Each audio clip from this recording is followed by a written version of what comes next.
were certain ways that I felt very fulfilled, but I also didn't always feel I fit into the world, and I hadn't learned self-acceptance yet, as far as appreciating the qualities that made me me. And even if it didn't always make me feel like I fit in, to kind of recognize that that was okay. That came much later. As a vegan, do you ever feel like you're living in a parallel universe, aware of things that many others don't even seem to notice, let alone acknowledge? I'm Chrissy Benson, host of the Vegan Posse podcast. We talk with vegans from around the globe who, like you, are living lives of integrity and compassion with an eye toward justice. Through their personal stories, you'll come to see that you're not an outlier. In fact, you're part of an entire posse of individuals who aren't just keeping the peace, they're creating it through their food choices and beyond. You won't be saddling up, but you're in for the ride of your life. Welcome to the Vegan Posse. Hey Posse, I'm Chrissy Benson, host of the Vegan Posse. As always, there's lots going on with the Posse here in Nashville, Tennessee. First of all, we've instituted a new monthly series called Posse Talk with Jen Howk. Many of you are familiar with Dr. Jen Howk from everyone's cult favorite podcast, Beat Your Genes, with Dr. Doug Lisle. Dr. Jen Howk has now moved on from Beat Your Genes, and she'll be joining the Vegan Posse the first week of every month. As part of Posse Talk with Jen Howk, we welcome your questions and comments on veganism, life, love, human nature, and anything else on your mind. Send them to veganposse.email@gmail.com, and we'll do our best to respond. Stay tuned for some other really exciting guests coming up as well, including Peter Singer, author of the groundbreaking animal rights book, Animal Liberation. And if you've got ideas for future guests, please send them our way, and we'll do what we can to make it happen. After all, it's your posse. This week, the Vegan Posse welcomes maybe my favorite variety of guests, another vegan psychologist. What is it that's so freaking fun about talking to psychologists? Maybe on my end, it's a subconscious cry for help, but I don't care. I love it. Angela Crawford, Ph.D., is passionate about the benefits of a compassionate vegan lifestyle for emotional, mental, and physical well-being, compassion for all sentient beings, and caring for the planet. She recently researched and wrote The Vegan Transformation, A Journey to Heal Yourself and the World, due to be published in 2025. She became vegetarian over 17 years ago when a TV program awakened her regarding the harm to animals and humans caused by meat production. She continued to read and learn about the devastating impact of animal ag on animals, human health, and the planet, leading her to adopt a fully vegan lifestyle in 2019. And she now brings her psychology background to educate and empower others. You can follow Dr. Crawford through her website, angelacrawfordphd.com, her YouTube channel, The Vegan Transformation, or Instagram, Angela Crawford, PhD. So enjoy this conversation with Dr. Angela Crawford. Angela, welcome to the Vegan Posse. Are you ready for the ride of your life? You bet. I'm glad to be here. Awesome. Well, I'm so glad to meet you. I've heard so much about you from our mutual friend, Victoria Moran, and I love that we both are proud graduates of Main Street Vegan Academy. So it's always nice to touch base personally with my fellow alums there. So yeah, why don't we just jump right in? I'm always curious to hear where people are from, and if you ever thought about the animals in our food system when you were growing up. Wow. Well, I was born in Illinois and grew up in Iowa for most of my life. And I did not realize that. I was surrounded by a lot of farms. But honestly, I can't say that I was at all aware, growing up. I saw, pigs in the field, cows in the field. I had no awareness of factory farming whatsoever. And, maybe that was sort of emerging as I grew up, but I had no insight into that. I loved animals. I loved cats and dogs, as a child. And I even have a memory of rescuing a grasshopper I was swimming in a lake and it was out floating on the water, and like I let it jump onto my raft and dragged it to shore. So, I mean, I had compassion. Probably compassion led me to my work as a psychologist, but I was not aware of the animals that end up on our plates at all. Right. And I think that's true for so many of us. So your entree into the world of psychology, it sounds like that preceded your vegan leap. Yes, yeah, psychology went into that as like I actually started as a journalism major in college. That was, I always see myself as a writer and wanting to write. And but the kinds of articles I was interested in were more human pieces about, about psychology. And then midway through, like my junior year of college, I was taking psychology classes and I just realized that that was more the direction I wanted to go, that it would provide a path for me that would bring my gifts because I'm sort of an introvert. So like I didn't love the news reporting classes, going out there and like having to track down a story that just didn't really fit for me. But when I took psychology classes, I'm like, wow, I'm fascinated to learn about people and people are going to come to me with their stories. Right. Yeah, that's a great way to put it. Yeah, because in journalism, you're kind of chasing after people, and in Yes. psychology, people are coming to you. That makes And they sense. always did. It just did turn out that way. So yeah, so I went on, to get a PhD in clinical psychology, and for many years worked as a psychotherapist. Actually for 25 years, up till very recently, I ended up winding down my psychotherapy practice over a year or so ago, or 2 years ago. What kinds of issues did you work with people on in that Uh, practice?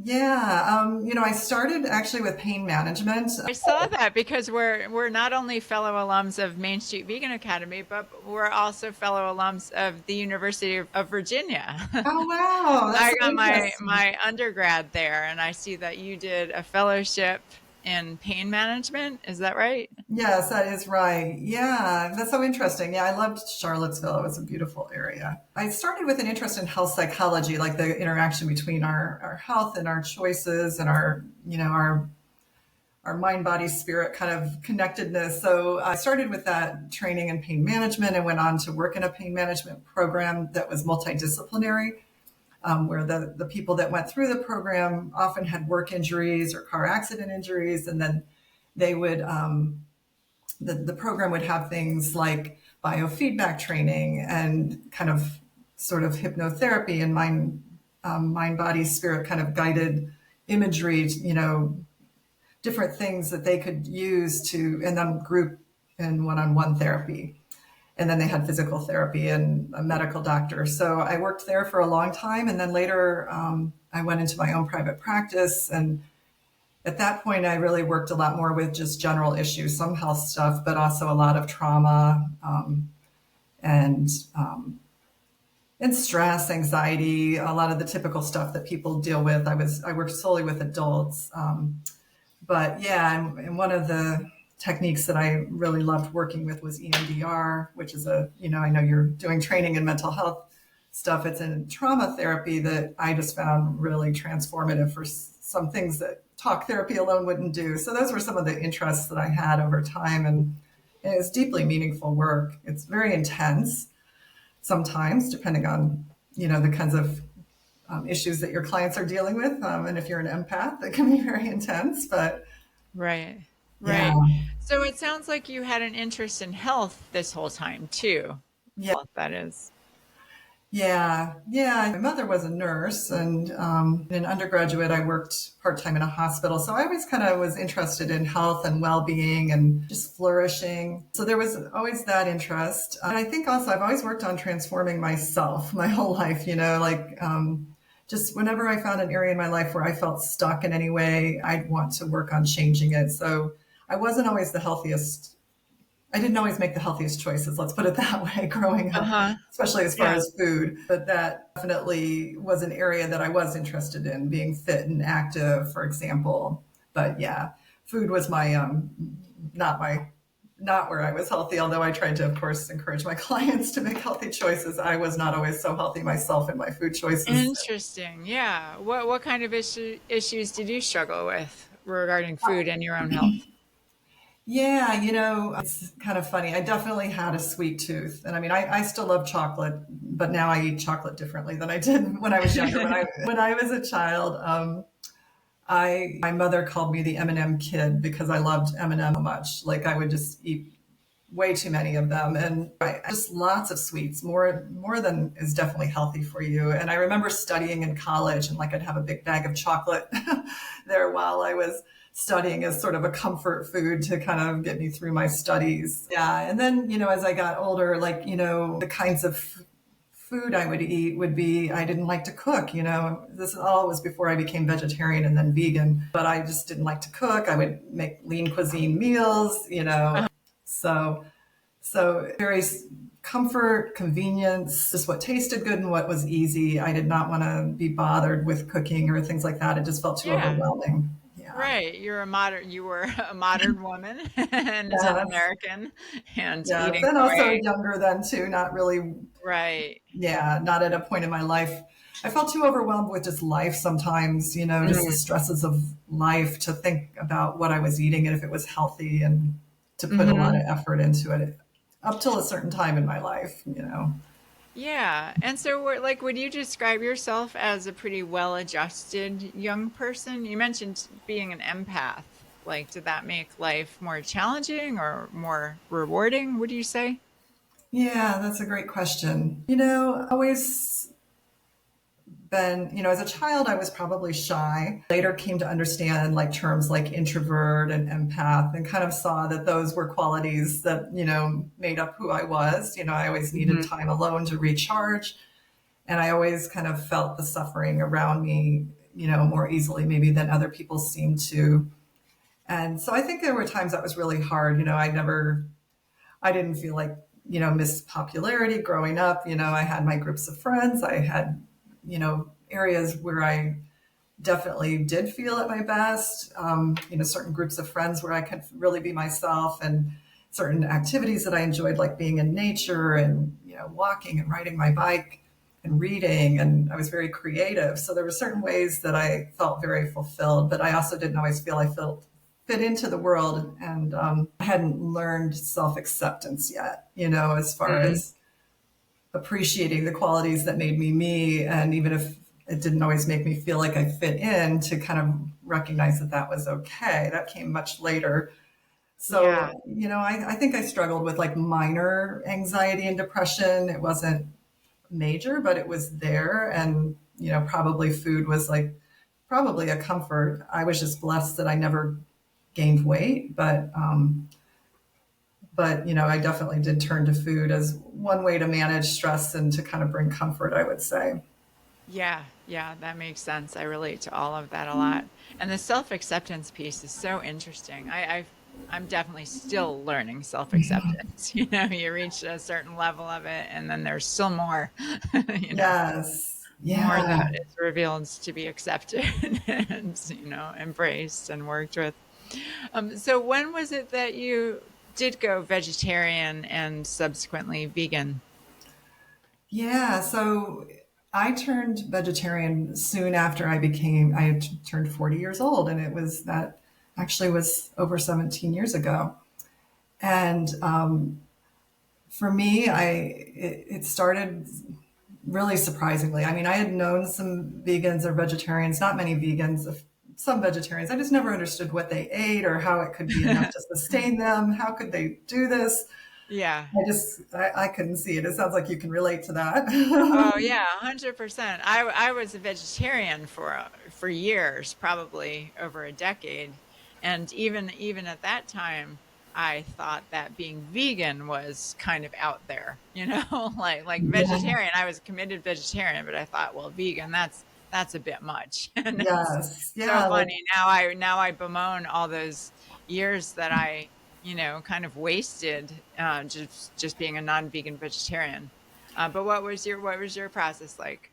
yeah. And sort of as you were saying too, so not only did like, as you did think it was seemed extreme, for me too, like so many of us, I was raised to think you need meat and dairy to be healthy. So I bought into that. I would always try to make sure I had enough, I had meat regularly. I tried to have dairy, even though I didn't really like milk at that stage in my life, so, trying to do what I thought was the right thing to do. And then one night, just watching a program on PBS, they just happened to feature a segment about workers in a meat processing plant. And Huh.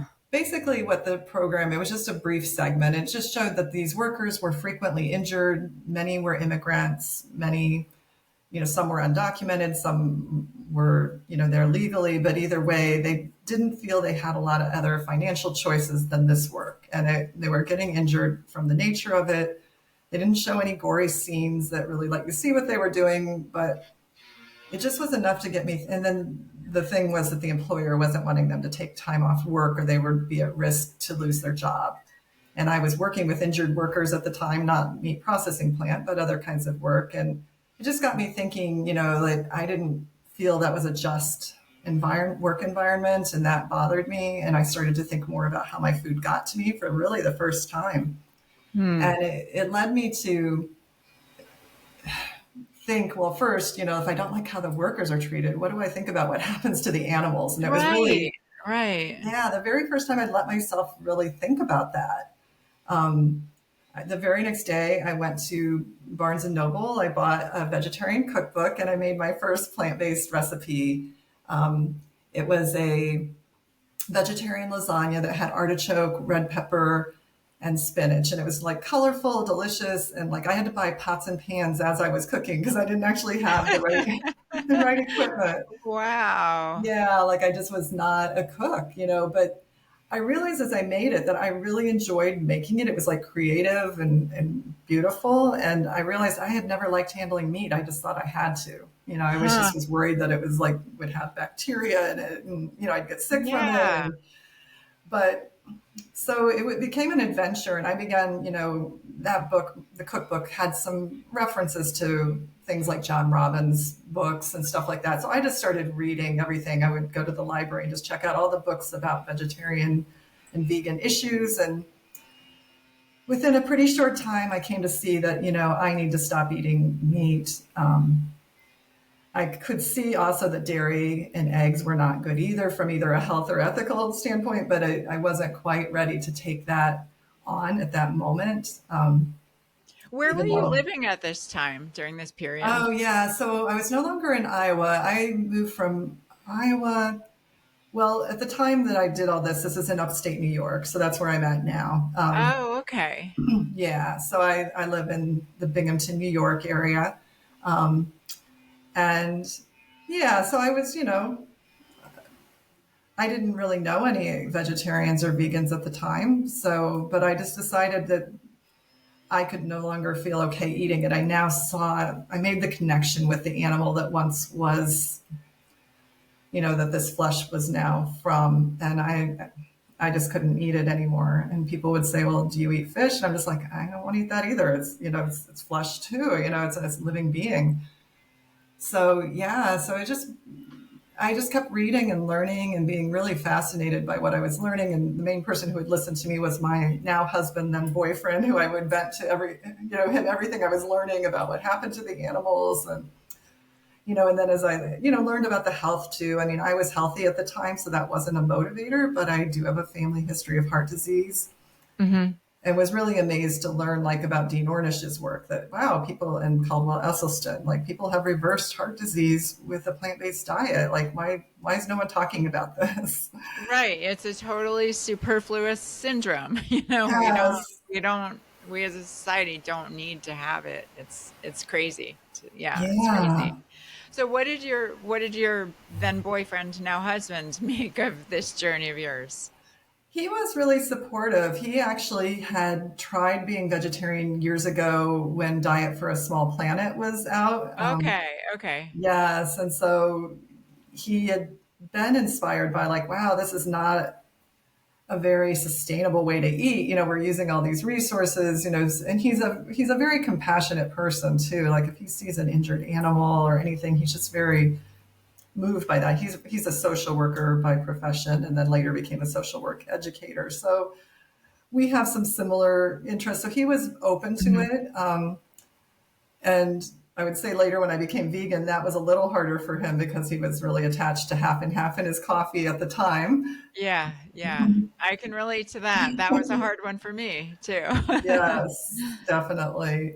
So is he a vegan now? Did he follow that He's yeah, I would path? say he's like 99% vegan. Like we eat fully vegan at home. He's just a little less strict than I am. If he were eating out and there was a baked good that had like something in it that wasn't vegan, he might eat it if it, he was out at someone's house or something. But Yeah. he, in his heart, is a vegan, and he lives Right, that right. So way that most of the wasn't a time. point of contention between the two of you, it sounds like. Yeah, I mean, I had to share a lot with him, especially with the going vegan before he made that connection. But I think, yeah, now, and he is supportive. Like, so, as I'm thinking of when I became vegan, I mean, I think I had a lot I was processing. And so it was hard for me to Mm. share it with people at first, just because I was trying to make sense of what I was learning and how I was feeling about it all.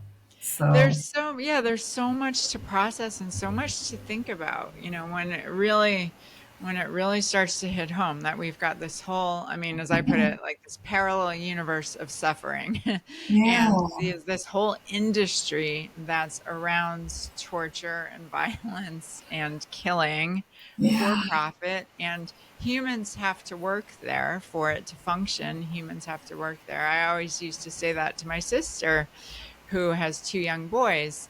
Would you want them working in a slaughterhouse? Because if you wouldn't want them working there, keep in mind someone needs to work there if you're going to eat these products. If we're going to sell these yes, products, someone has to do it.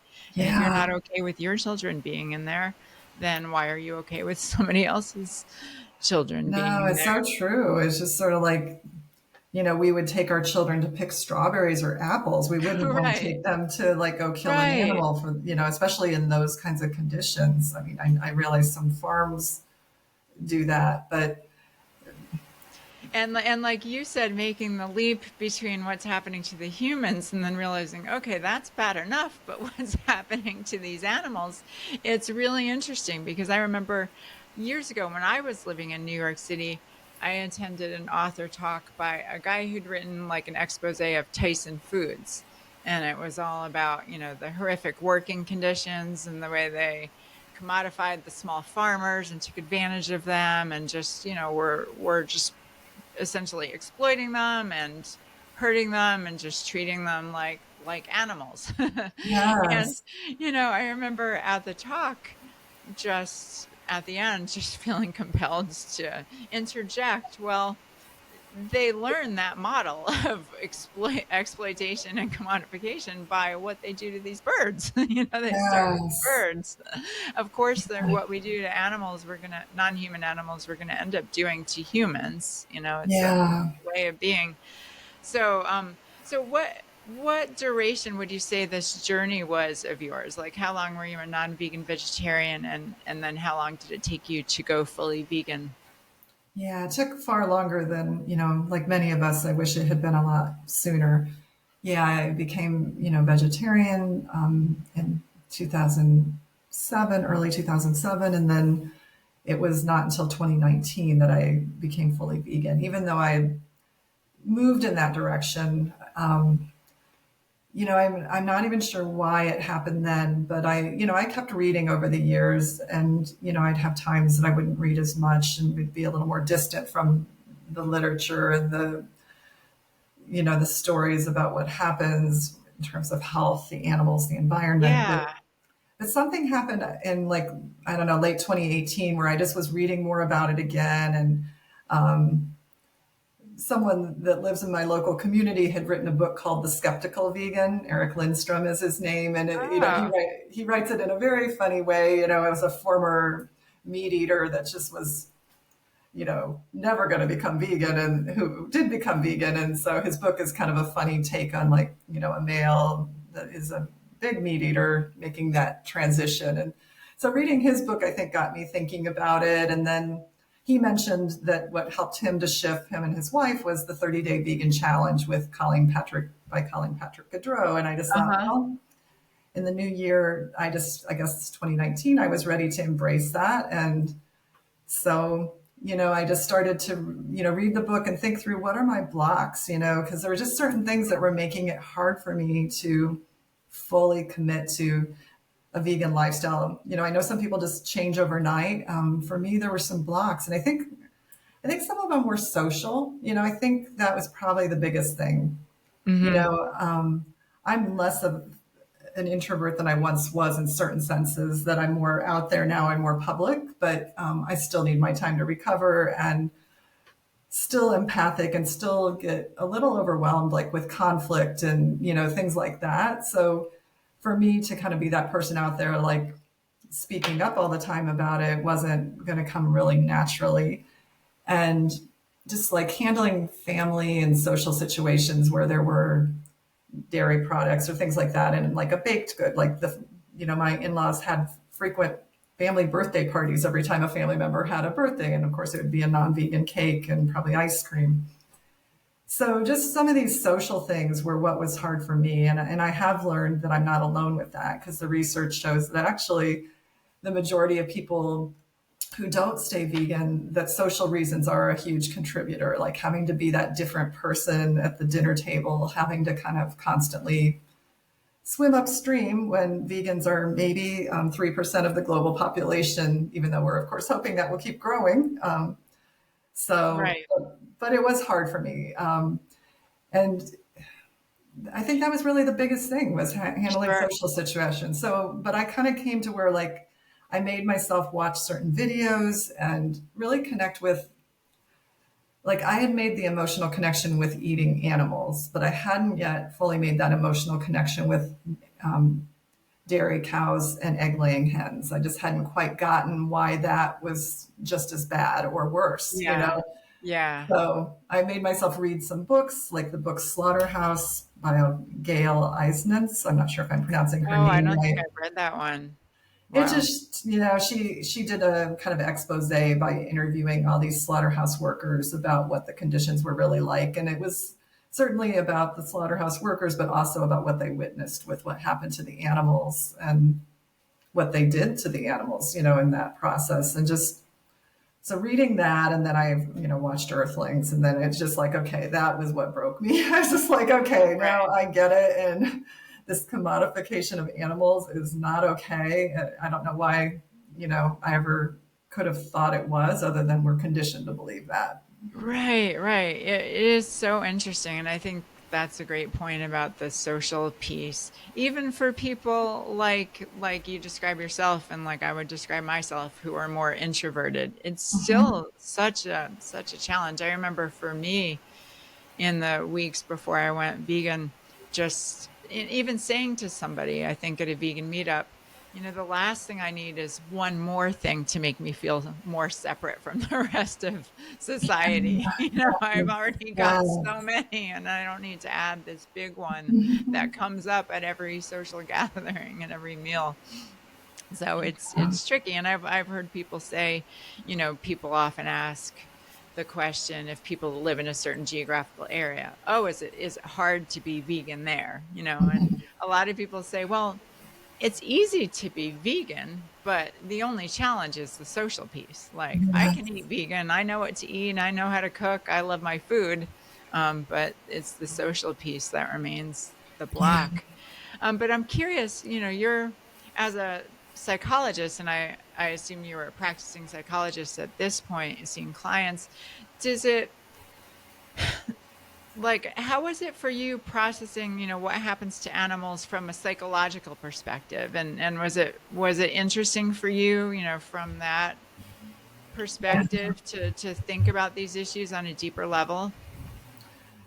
Yeah, definitely. I mean, when I became vegan, like something really shifted, that I wanted to bring this forward somehow into the world. When I was vegetarian, it was more like, okay, I'm doing what feels aligned with my values. It was more of a personal Right, choice, even though I thought right. it would benefit others as well, and certainly animals. But when I became vegan, it was more like, okay, I saw all the interconnections. I saw how what we eat, affects our own health, how it affects the public health crisis that we see out there. I saw that it affects our mental health. What we eat plays a role there, in many ways. And then also just, the whole thing of like, okay, billions of animals being killed every year, that's just growing and growing in number because of the number of people now eating meat, growing. And then the planet, that's been a more recent discovery, for many of us, is how much animal agriculture is devastating our climate and our environment. And so when I saw those connections, I just knew like somehow I needed to bring my background in psychology to help towards this movement in some way, and it's been a path of discovering how over these last 5.5 years. But one thing along the lines of psychology that you've mentioned, I think a couple things there. One is I'm certainly interested in Dr. Melanie Joy's work and, her doctoral research and books afterwards about why we love dogs, eat pigs, and wear cows. And that's her book. And it took me a while to fully get her book. When I read it as a vegetarian and I didn't get it as much. And then I read it as a vegan and I'm like, oh, wow, now this all makes sense. Like, this is why, or a big reason why so many people who are compassionate don't make the connection and just, seem blocked to making the connection about farmed animals. We care about dogs and cats, but somehow we can turn a blind eye to like what happens to farmed animals. We just don't seem to think about it, and it's just so culturally indoctrinated. And so her three ends of justification, that it's normal, natural, and necessary, that we're just taught that from such a young age from authority figures. And so I think her research about the psychology of eating meat and some others that have written on that topic have been really interesting to understand. And then I think also like I'm very interested in compassion and the idea that I think you sort of referenced this earlier, that how we treat animals and how we treat humans is interconnected. And that's been shown through history. And it's certainly shown, like, I worked with some people that were abused as children. Many, clients that I worked with had childhood abuse. And like, it was very common that, especially in severe abuse, that their abuser also abused animals. There seems to be a link, between our Right. It's so funny. I mean, it's just morbidly hilarious to me that it's a commonly accepted early predictor of psychopathy or yes, sociopathy to torture animals, to abuse yes, animals, and yet do it on a mass scale involving billions, trillions if you count marine animals, yes. which we should. Then it's just business as usual. Yeah, It's it's true, and of course, amazing. it affects the workers that are doing that work. That they, Yes. have more mental health issues or violence towards partners. Yeah, Right. And just this artificial distinction between, the farmed animals and the animals we care about. Recently in the yes, news, I'm sure you've heard all the just talk on the news about these, the dubious claims that certain immigrant yes. populations were eating pets. And, Mhm, regardless of the validity of those claims, it's again just mhm. morbidly hilarious to me. Like, oh, don't worry, they're not actually eating cats and dogs. They're just eating tortured farmed animals. like, great, rest easy. That's all that's Yes, happening here. yeah, For me, I mean, I just relate so much to your thought process because I just followed, in some ways, a similar path of just really being just so fascinated when I started exploring these issues on a deeper level. Because, like you, I was mhm, vegetarian and I was a committed vegetarian, but it was a personal choice. I didn't really mhm. think much about it. And then started dabbling a little more, learning a little more, and then I realized, like, oh, this is not good what's happening to these animals, and I don't feel okay about participating in that system. And so that was another big step. But then when I realized, even at that point, I would say I still kind of thought of it all as a bit of a fluff issue. Like, yes, it's wrong and I'm not going to participate. But meanwhile, humans are suffering, And Mhm. then I realized, just like you described, the interconnectedness of it all and how they can't be separated out. How we treat others, Mhm. just it's all connected, and compassion increases as a whole. I've heard it said, compassion is not a zero sum game where if we use it Mhm. up in a certain area, then we have less for Yeah. another sector of the population. It's just the opposite. The more compassionate we are in any area, the more compassionate we are in general, and our capacity for compassion and empathy grows. So yeah, it's been a fascinating journey for me, and it sounds like for you as well. So where are you now with it all, and how are you bringing your psychology expertise to your vegan messaging? Yeah. So it's it's been a path of discovering my, how to bring my gifts forward. And so it's been in a process, but, a couple of years ago, I retired from psychotherapy. I had loved the work, but I'd done it for 25 years at that point. And I don't know, I guess the empath in me maybe needed to sort of wind that down and make a bit of a shift. It just, it just was sort of an inner call that's sometimes hard to explain in a sense, but I felt really guided that, it was time for me to wind down this part of my career and bring that forward in a little different way, like to draw on that to help with teaching and writing and things more in that nature. And 3 years ago, I started research on a book. And the thinking behind the book, I'd known I wanted to write this book for a long time, but I didn't know exactly what it was going to be. I knew it was going to be interviewing people on a topic, like how they'd overcome something or healed from something, but I Mm. just wasn't quite sure what it was. And then when I became vegan, I knew it was going to relate to that. That just was finally like, okay, now I know what it is.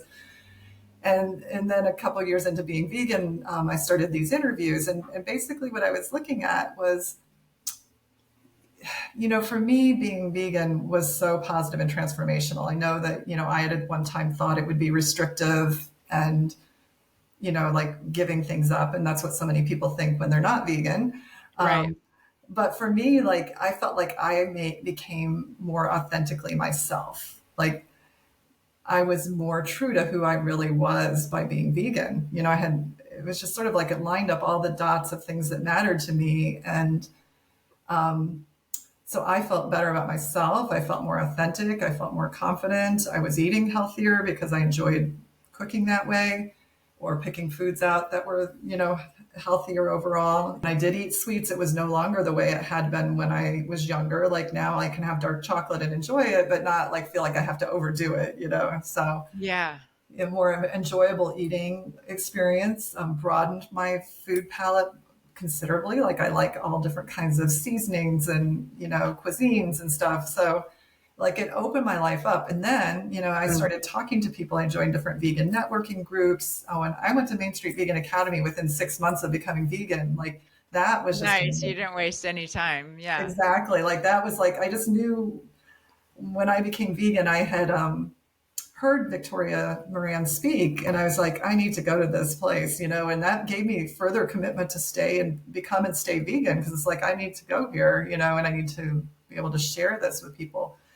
So yes, I went to Main Street Vegan. I, did it different groups online. I started to meet people all over the globe that were vegan and just found like, wow, there's this connection. Like no matter where we live, like we share this common, thing where we see something that it seems like others around us are not yet seeing about animals and the planet and human health. And so I wanted to interview people about that transformation because I knew like I'd read books about the challenges of being vegan, and there certainly are those. Because, like you and I just talked about the social aspects and stuff like that, and some of the emotional aspects of witnessing this. Hmm. But I also felt like there was a positive kind of mind, body, spirit transformation that maybe I hadn't read a lot about.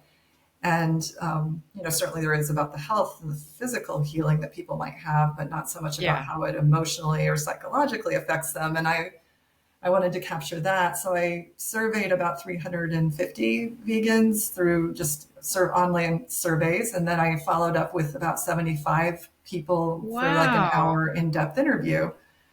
And so the book is based on the results of the surveys and the interviews. It's called The Vegan Transformation, A Journey to Heal Yourself and the World. And Victoria is actually going to be writing the foreword for it. So I'm really I thrilled about saw that. that Yeah. on the Amazon information. Yeah. That's so cool. Wow. What was Yeah. it like for you writing that book and researching that book? Oh, I loved the research. Like I was still working as a psychologist or psychotherapist at the time. And I would like, have my full-time job and like do these interviews in the morning or evening or on the weekend. And I just loved doing them. It was just like, I just, every time it was just an adventure to hear someone's story and to like see how their life had been affected. And I did also touch on the challenges too, as well as, how it affected their life positively. Like, and how did they overcome the challenges? How did they deal with, any difficulties they were having? And so I loved the interview process. That was wonderful. And then, sort of collating the key findings. I didn't do major statistical analyses. It was just more like what were the core principles that came through and the core ideas that were most common for the people I interviewed. And so the book is based on 7 core principles that came through the interviews and the surveys, and then includes stories and quotes as well as research that grounds each of the areas that I talk about, and as well as exercises that the reader can do to kind of engage in these different transformational principles that I share in the book. And I can share more Very about those in a cool. minute. Yeah. But as far as the writing process, like that was hard. It took a while. How is the book structured? Is it structured like by these people's personal stories, or it's structured along the lines of those 7 principles? The 7 principles with Okay. stories and quotes that illustrate each That one. makes So sense. Yeah. yeah, I started by taking a kind of a self-paced book writing class that's offered by a vegan Mitali. I can never pronounce her I can't say her last name correctly, but she has like an online program for supporting authors, and so I started with Uh-huh. her book writing course just to help me figure out how to structure like my thinking about how to organize the book. And Yeah. so that kind of helped me to think through like creating an outline and um, kind of that initial structure that I wanted to create. And so I first created a very detailed outline, of what the core points were, and then and kind of what would go with each outline. And then later I sort of did a dictation that was sort of a very rough draft of what I wanted in the chapter, and then I worked from the transcription of that dictation to help me get started. So that Oh, helped me so I wasn't just interesting. Yeah. yeah, I would have not normally done that. That's not really the way I work, but it did actually help me to get started and not be looking at a blank piece of paper. And then, Right. Anything to overcome that writer's block and that initial yeah, hurdle. Yeah. and it was very slow until I did retire. Then I was able to last fall, really kind of focus in and get it done and get it to the publisher early this year. And it'll be out next year. It's sort of a process, as having written a book. Yeah, no, and that's why I'm so interested in the whole process. I'm curious, was there anything in particular that surprised you in doing these interviews in terms of the information that was coming out? um, you know, I'm trying to think if there was. There probably was. I mean, people were just so interesting to talk to, and they're, each so unique. I mean, no Like, matter, did you have these 7 principles in mind when you set yeah, I out? can certainly share them. Yeah, and I was going to say, too, people, they came to the vegan lifestyle, the majority for ethical reasons. There were some that came for health reasons, but all had kind of made that connection over time to the animals too. They definitely all Mhm. identified as vegans. There were some that were dietary vegans and not, fully vegan in their lifestyle, but the majority were fully vegan in their lifestyle too. And, the 7 principles, like some of them are definitely what you'd expect. And then there were a couple that maybe surprised me. But when I asked them is, I gave both a checklist of things and then open-ended questions so that I could kind of see where people were at. And so one question was, what has been most emotionally or psychologically fulfilling about moving to a vegan lifestyle, where in what ways has it helped your emotional well-being? And so there were a list of things, and then afterwards I asked them to kind of in their own words describe what had been brought most emotional well-being or been most fulfilling. But the things that kind of came through between the open-ended questions and the checklist were I ended up using this acronym, or this, yeah, I guess acronym values as a way to describe it, because, with seven, it's not always easy to remember. I Yeah. didn't use that in the book, actually. I came up with that actually later on. But Oh, that's perfect though. yeah, it kind of helps as a way to share about it. So there's seven principles. There's only six letters in values, but the values was the founding transformation. Like everybody, like the large majority said that one of the biggest changes in their life from being vegan was, I finally feel like I'm living aligned with my values. And that brings me peace. So it was sort of that values alignment was the core transformation, because it was sort of like these are people that had been caring about compassion and health and the planet before, but now finally felt like, okay, I'm really living in a way that honors what I truly believe and care about.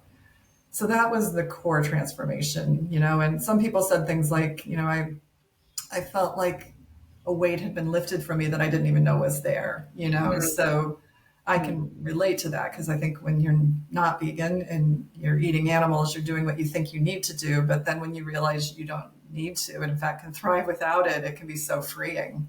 So Right. that was the foundational change or transformation. Then the others, the values acronym that represents the V, then stands for vision.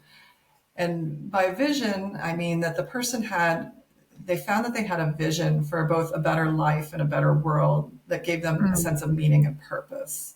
So in the Mm. book, I really describe it as a sense of meaning and purpose.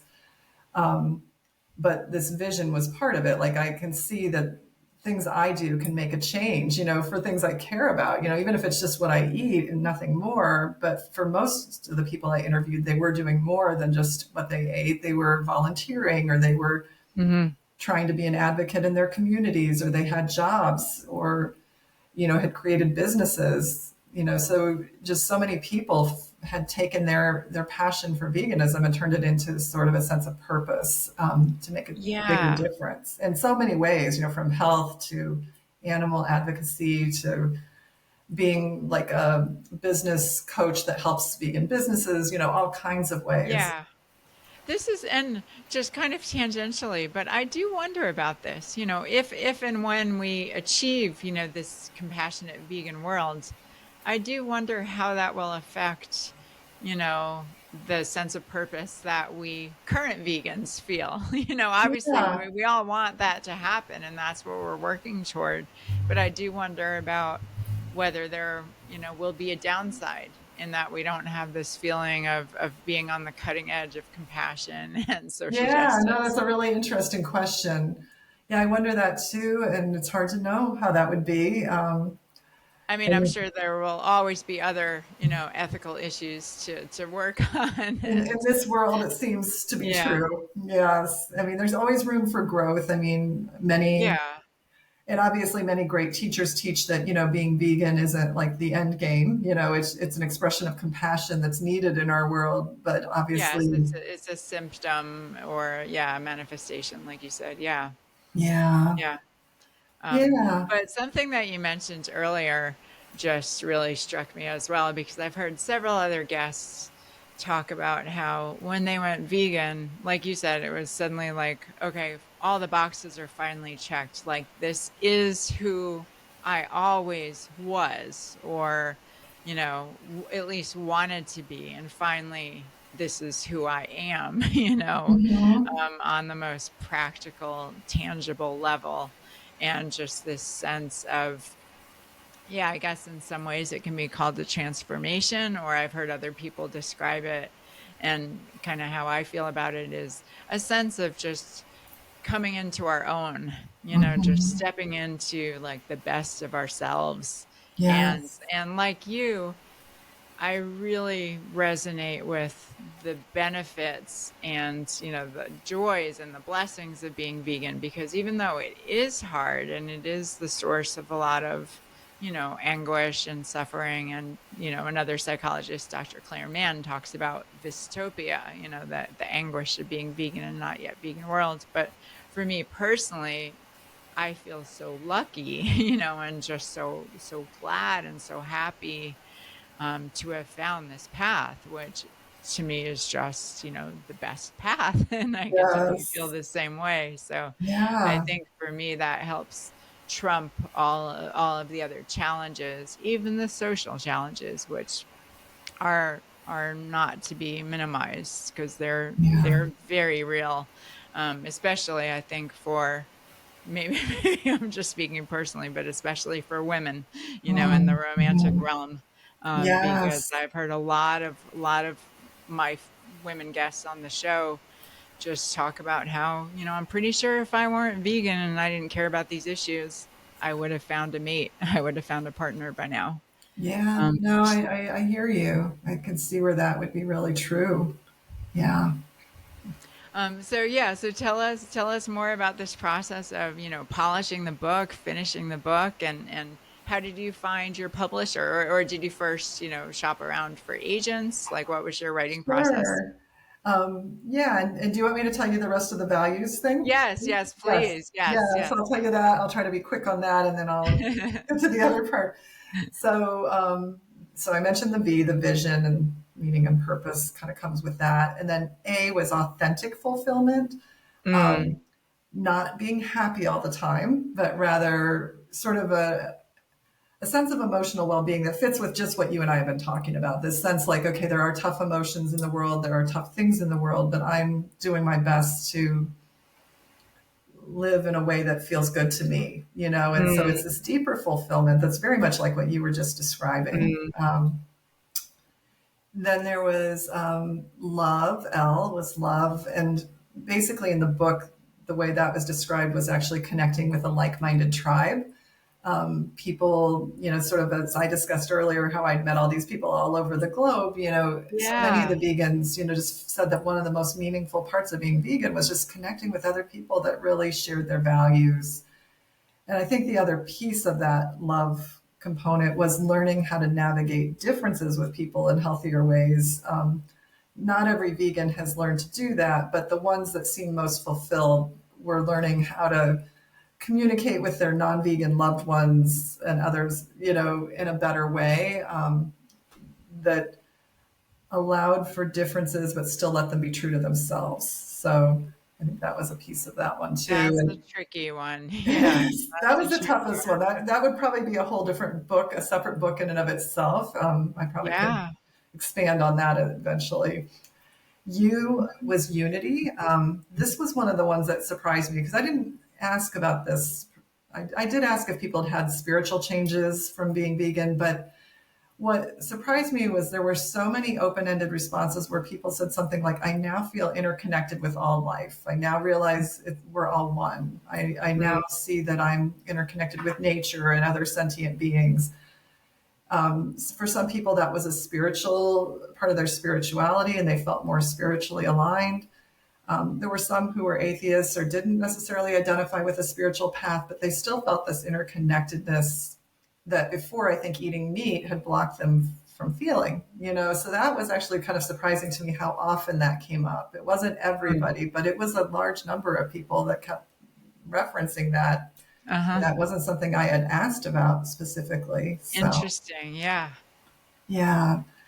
The E was empathy, compassion, just that people's sense of empathy and compassion had expanded. And as we were talking about earlier, and that even if it was painful or difficult, or at times most people saw as a positive. And then the S was self empowerment, specifically over health.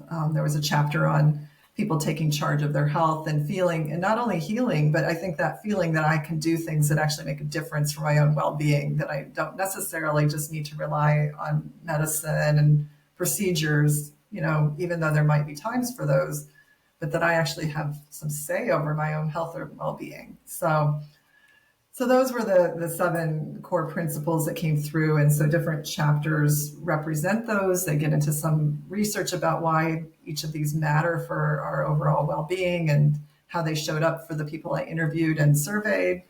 And then some reflection exercises at the end, for people to engage with these concepts in their own life. And then there are a couple. Very cool. It sounds like a fun book with lots of different facets and angles. Yeah, just this idea that this is an empowering and fulfilling journey, not, it may be challenging at times, but it's fulfilling too. And to be your truest self. And then the last couple chapters do delve into like behavior change and handling emotional and social challenges. So I do touch on that. So you cover it all. Yeah. I think, the emotional and social challenges could obviously be expanded on at some point, but yeah. So yeah, I wasn't sure what path I was going to go with publishing. I certainly thought about self-publishing because I wanted to get this out there, and I heard it's challenging sometimes to find a publisher these days. From people that were more seasoned authors than I was. But I ended up deciding to, some people had mentioned Lantern to me, who specializes in vegan books, and they are very selective. It's not just a gimme if you apply to them. They have a lot of applicants. They let me know each year, and they only take a small number. But I did do a proposal with them, and it ended up being accepted. And so it just it was really wonderful. To me, it's been wonderful to have them as a publisher because it just I think it held me more accountable to a date to turn it in, and it's been great to have help with the editing process and feedback on stuff. So yeah, well, congratulations on that. That is definitely an accomplishment. And they're small and independent, but they're very, very prestigious, and they publish some amazing books. When I lived in New York City, I got to know Martin Rowe a little bit. Yes, I've met him through Main Street Vegan classes. Okay, yeah. So that is no small feat to be accepted by a publishing house of that caliber. So that must have felt really good, because this is really a new sort of career for you. Do you think of it as a career? I do. Now, like between the writing, and I do write a blog, and although I haven't been as consistent lately, but I plan to get more consistent. And I speak and I teach, and sort of discerning kind of where best to share it. One thing that I'm doing right now is actually I'm in physician committees for Responsible Medicine's Food for Life program, where you learn to teach, cooking. It's not just the cooking classes, although you do that. There's also a nutritional education piece. And so I felt like that's one of the best ways to bring it to my community. Because it seems like more people come through out of concern for health and, and wanting to know that the food is actually good, So I thought, well, that's one way to bring it to my community. So that's one thing I'm doing. And then I think the rest is I've spoken at Veg Fests and things like that about, kind of my area, I guess, of specialty is emotionally and socially thriving as a vegan, just trying to not only show the benefits of eating plants that nourish your brain and nervous system and help you have better mental health, but also that once you are vegan, being able to navigate, or moving towards that at least, being able to navigate the challenges that could derail you so that you do thrive, Right. Yeah, it's not a journey for the faint of heart, but it definitely is one for all of us imperfect people, because we are all flawed and we all do have our shortcomings and our challenges, and like you described, our blocks, so it's something that people can do. But I love your encapsulation of those 7 principles. I relate to all of them so much. I remember early in my vegan days going to a presentation in New York City by a pretty prominent animal rights activist. I think his name was Mickey something. I don't remember his last name. But I remember it was a time when I was feeling just very isolated, very lonely, just kind of down generally. And I remember him talking about all of the great friends he's made in the animal rights movement. And I remember thinking, Oh, really? Like that would be nice. Like I could use more friends. It hadn't even crossed my mind that it might be an opportunity for connection and that sort of love of like-minded community. And then the other aspect I just relate to a lot is regarding the values piece. In my coursework in clinical mental health counseling, I wrote a paper on self-love, and I came across some interesting research on the concept of self-respect and how that played into self-love, and how it was distinguished in a very nuanced way in this research from just general self-esteem. And Mm-hmm. basically it was defined as acting in accordance with your values, aligning with your Mm. values. And it's an integral component to psychological well-being. And I just remember thinking, yes, that makes total sense, because often we don't even recognize necessarily that we're missing that, because we walk around thinking, well, I'm a generally nice person. I'm not like stealing or lying or cheating or, killing. But really, when we realize like, oh, we actually haven't been acting in accordance with our values, and now we are. Yeah, I think it just brings this piece that, like you said, we may not even have realized was missing. Well, congratulations on this book. We'll include all the information in the show notes as to how it can be pre-ordered. And Thank you. what are other places that are the best places for people to follow you and stay in touch with everything you're doing? Yeah, well, more recently, I've been more active on Instagram. So that is one place.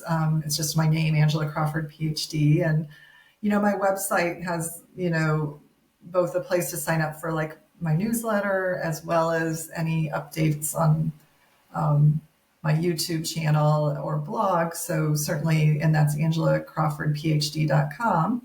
So certainly those are two places that people can connect with me. And, just I think kind of just wanting, I guess wanting to help two groups of people, the veg curious to know that this is a doable and fulfilling path. And then wanting those who are already vegan to include what you're describing, self love and self compassion and self care, because, if we're not thriving, it's hard to inspire other people, continue this path. Unfortunately, there are a number of people that become vegan and don't stay vegan, and it's not always because of lack of commitment. Sometimes that could be Yeah. the case, but it is more often that they maybe aren't taking good care of themselves and maybe don't have support, and Hmm. navigating those social challenges in other situations. So, we really need good support as vegans, especially because we are, still a minority in the world. And Yes. then we need to include self care. Like if we care about the animals, we're animals too. And we need to include self compassion and self care. Exactly. Yes. And I did, in fact, on the Vegan Posse, I did a series focused on self-love, just, Yes. raising that very concept. Like we sometimes forget to think about one very important animal, Yes. ourselves. So we Yeah. can't neglect that very Yeah, important, and wonderful I think we're research. more impactful when we are including self care in that equation. I mean, and again, it's not an either or. Like I'm only going to care about myself and Yeah, not care about animals, but exactly. it's holding those together and not neglecting one or the other. Right, right. Both for the sake of carrying the vegan message more effectively as a Hmm. power of example, but also just for ourselves, for the life Yes. that we should have, and that Yes. does justice to everything that we are. Yes. Do you ever wonder how your psychotherapy practice might have looked different or felt different had you gone vegan earlier and discovered all of these principles sooner? Yeah, that's a good question. A really good question. First is I do know there are a lot of vegans out there looking for vegan psychotherapists. I do hear from them. I have met them. So, certainly that need is out there. I think one challenge is in our country, you can only practice within your own state, as far as people that, Yes. the state you're licensed in. Um, but I when I did become vegan, I put a lot of vegan books on my shelf, capturing both the health and the ethical aspects. Maybe I would have. It's really hard to know. I mean, I think it colored how I did things, but I didn't find like that I could really bring it forward with my existing clients necessarily because Yeah. it wasn't something that they were there for. It might have Yeah. changed kind of my clientele over time because maybe I would have been integrating it more into my practice too. It's hard to say. Just know it was very impactful for me.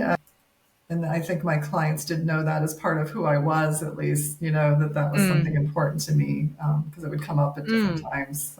Right. That's a good point. Yeah. Maybe just that component Yeah. made an impact without your even realizing it. Yeah. That makes Yeah. sense.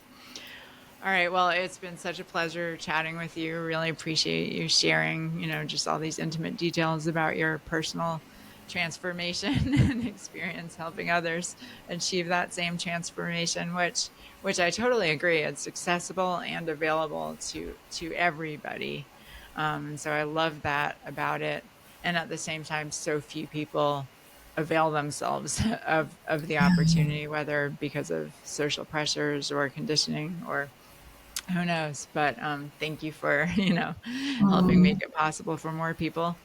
And final question, which I like to ask all my guests: is there a particular word that for you sums up what being vegan is all about?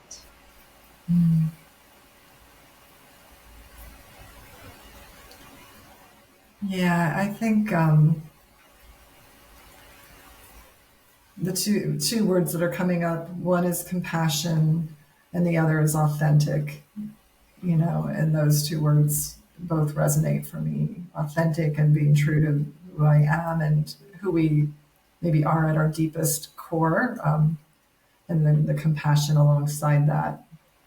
Yes, yes, that makes total sense. I resonate very strongly with both of those words. So appreciate that thought. All right. Well, again, thank you so much for joining us. And we close Thanks for every. inviting me. Oh yeah, no, I'm delighted to have had you and glad to have you in the posse. That was what you described about, providing community for all the vegans. That was, the big motivation in launching the Vegan Posse, is that we do need to realize that we're not alone, these lone agents of compassion and integrity out in the world. Like there's a whole posse of individuals all around the globe who care Yes. about these things. Well, we close every episode by taking 30 seconds of silence for all the suffering animals, human and non-human, who desire, as we all do, safety, happiness, and the freedom to live out their lives without interference.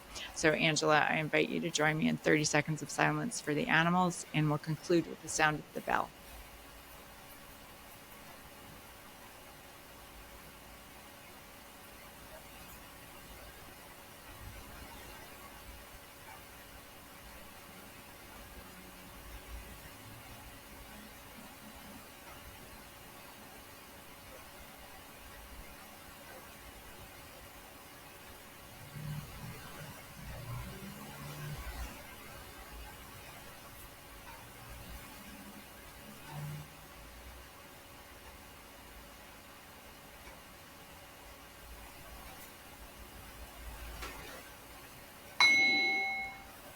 Thank you, Dr. Angela Crawford, and thank you, Posse. See you next time. Until then, stay strong and stay true.